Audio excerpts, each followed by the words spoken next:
Today I want to talk about the effect that material has on your schedule.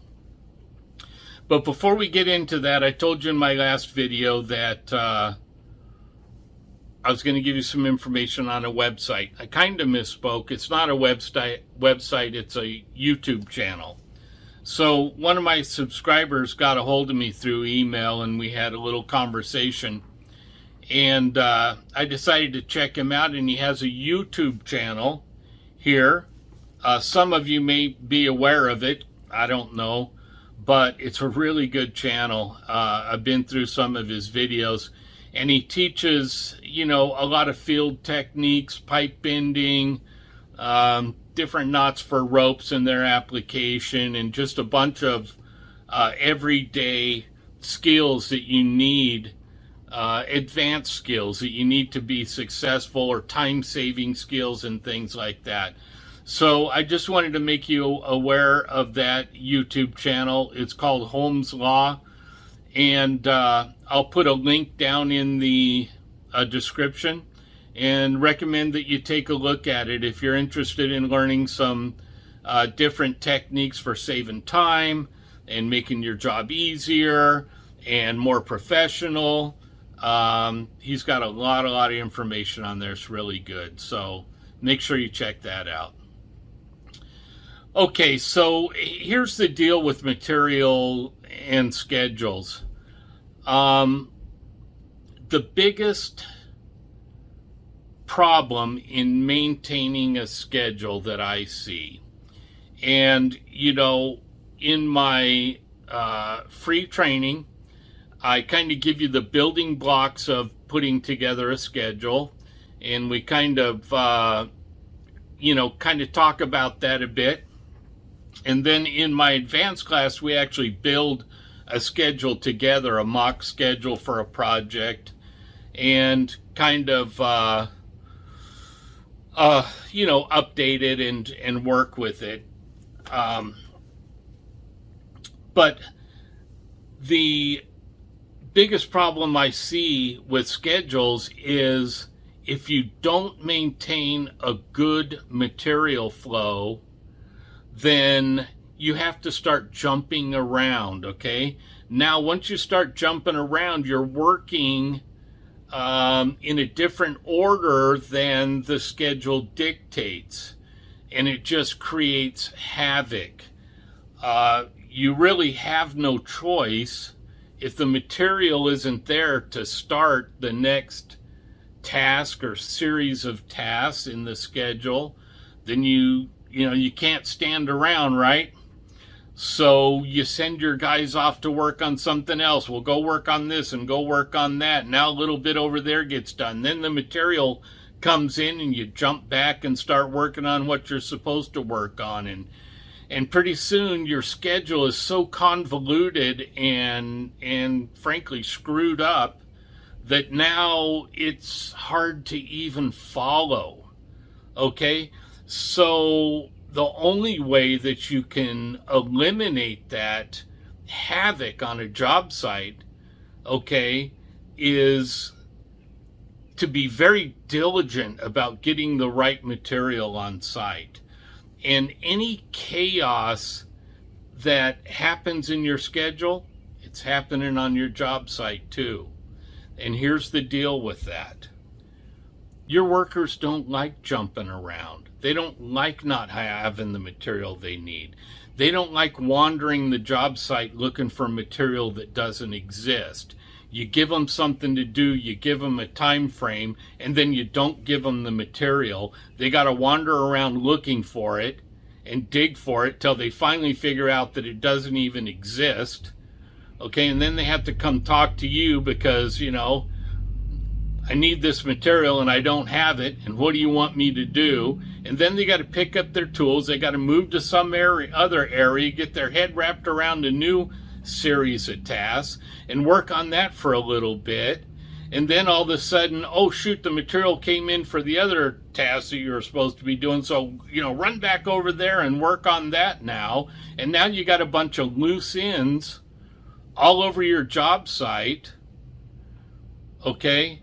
it's just a total mess, and it's a terrible way to manage a project. And the only way you're going to eliminate it is to get your material problem solved. Make sure your materials, they have to be paramount in your mind. The materials are like the most important thing, because nothing happens without material. So I'm going to walk through the steps here real quick. We've been through them in the other videos, but I'm going to put them all one right after the other so you can see the sequence of how you're going to eliminate that type of chaos in your schedule, okay? Okay, every project begins with a task integrated estimate. And where are you going to get that? Chances are you're going to build it for yourself. That's the best way to control your project. It's highly unlikely that your company is going to hand you any type of estimate that is formatted in a manner that you'll be able to vet out your materials and use. So you're going to have to build your own.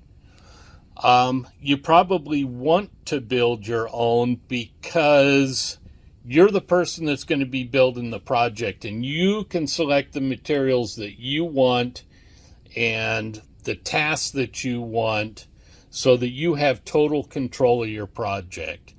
And I'm going to, help you accomplish that. But the first thing that you need is a good, solid task integrated estimate. That tells you what material you need and also durations for your tasks so they can be assigned out in a schedule format. Okay, now I know this is probably a little difficult to see on your phone if you're watching this video on the phone, but basically you're going to take your task integrated estimate, you're going to lay it next to your drawings for your project, and you're going to go through it task by task with your team, whoever your team ends up being. Your team might be you and your right-hand man. Ideally, the team would also involve the project manager and the purchasing agent, okay? But if they don't cooperate with you, you have to do this by yourself in the background. Just grab your lead guy and go over it with them so you have a couple of eyes looking at it. Go through it task by task. You want someone to check you to make sure you didn't miss any material. And what you're also looking for is a best installation cost, which includes not only the best cost on material, but also the best cost on installation. And a lot of times it's better to pay a little bit more for material and save a bunch on labor on the installation part. So make sure you throw a critical eye on that. Go through it task by task. It's very simple to do because a lot of the tasks will be similar. So by the time you go through one or two of the similar tasks, you have the flavor for the material, and you just update the rest of the tasks the same as the first two that you reviewed. So it doesn't take that long to go through, but be thorough and make sure that you, check for any missing material. If there's missing material, it has to be installed for free because there's no labor included in your takeoff for it. Okay, plus you lose the cost of the material. So look for missing material and also look for the best installation costs. Now the next thing you're going to do is you're going to import your material lists by phase of construction into my software right here. Okay, this is my software. I built it, I paid for it, and it's no joke. It's the real deal. I've tested it on projects for 10 years, and I've refined it and perfected it, and it does the job. It works its magic, okay? And the only way you're going to get access to it is through my advanced foreman training. I'm going to give you free access to it. Okay, no one else can have it except who I let use it. And I'm going to let you use it in my advanced foreman training. I'm going to give you use of it so that you can do a mock project and build the real project, okay? But you want to import this material in here by phase of construction so that we can track that material as it comes on site. So if we open one of these purchase orders up, and don't get too hung up on purchase order, this is just a way we're tracking our material. We're not going to probably order any material. I'm sure that your project manager or someone else is going to do that for you. But if we open one up, we can see all the material that we need for our phase of construction. As it arrives on site, we can check it off to make sure that we have a record of it being there on site. And if anything is back ordered, in other words, if we receive less quantity than what was ordered, we can note that so that we know how many parts are still coming or what we need to order to have a full quantity. Now, this is probably a good time to talk about this because your list probably isn't going to be the same list your project manager has. And, you know, if your company is cooperating with you, if they're buying in and they're going to let you run your project this way, then it's okay to share your list with them and say, hey, I know you have your own list. I did my own takeoff. Here's the material I want to use on my project. Please send me this. Send them copies of your material by phase of construction. That'll impress them. If your company's not buying into this and you're having to be a closet foreman like I've done all my life, ask them for their list of material so you can see what they ordered and check it against your list. That way you know what material that you're going to be lacking, right? Now, this really isn't going to be any different than a normal project because the office sends you material and then you decide what you want to use and you just go buy that or order that, right? And kick their stuff off to the side. That's what usually happens. So it'll seem like a normal experience to them, except that what you're going to do is take the material that you receive that you don't want to use and you're going to set it on a pallet inside your Connex. You're going to stack it up there during your project, okay? To go back to the supplier for a credit. It also gives you a stock of material that you can draw off of if you get in a pinch and you need something. There's a good chance you might find something in that little excess inventory right there. And there's not going to be a whole bunch of excess material. Both material lists should be similar. If you want to use a special type of flex connector or EMT connector or supports or whatever, I would have that discussion with them up front so that you get what you want. They shouldn't have any problem with you making that request. But if they do, get their stuff in, order what you want, get your stuff there, pile theirs up, send it back at the end of the project and get a credit for it. That's my recommendation.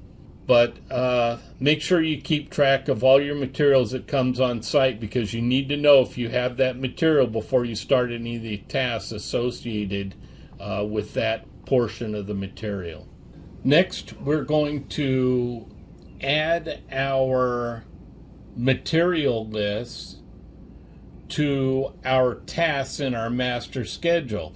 Now, if you click on any of these tasks, it will bring up this folder within that task that you can put any files that you want into, and you're going to add your material list in there so your crews will have access to it. Now, there is a material warning on your master schedule. Okay, and what that is for is to let you know, hey, this week's worth of tasks right here are coming up, and you need to make sure that you walk down those tasks and ensure that not only the material that you ordered is on site, but if there are any site-specific conditions, okay, things you need to maneuver around or over or through, you need to make sure you have the material to overcome that too. So this is your last opportunity to say, hey, I'm going to walk down this task and make sure my materials that I envisioned are correct. If there's anything I need in there in addition to what I ordered, and oftentimes there are once you get on site, you can't predict everything from a drawing. Sometimes when things get built, they're a little different, or you encounter things that you didn't interpret. Okay, this is your last opportunity to refine that list before your crews start working on those tasks. So this material warning is adjustable. It's set right now at 2 weeks out from your current day, but you can set it out further, and I would recommend a month, especially the way materials are these days. Sometimes specialty material takes a little time to get. I would set it at least a month out, and you constantly, week by week, as that thing moves, you need to identify those tasks you're going to be working on that week. You need to walk them all down with your material list in hand. You need to make sure the materials that you envisioned are going to be appropriate and enough to take care of all of those tasks. And if not, you need to add to your material list and get that material order in so that when your crews get to that point that they're ready to start those tasks, the material will definitely be there for them. And this is how you keep from creating havoc in your schedule. Okay, that's how we're going to keep our material from wreaking havoc in our schedule. It's not that difficult. It starts with a task integrated estimate. Everything starts there. That's the foundation of a well-run project. I'll end this video here. Please make sure you go down to the description area, the link down there for Holmz Law. You should check out that YouTube channel. A lot of great information in there. Really like that channel. And also, if you want to sign up for the free Foreman training, the link is down there for that. Once you go through that, you'll be offered the opportunity to join the Advanced Foreman class. I don't just throw the Advanced Foreman class out there to anyone. I want you to go through this first initial training first so that I know you have the foundation for understanding the rest of the system, and I'll give you access to the software. I'll send you some files. We'll build a mock project together, a schedule, the whole bit. We'll go through a whole project. So anyway, thank you guys for showing up. I appreciate you.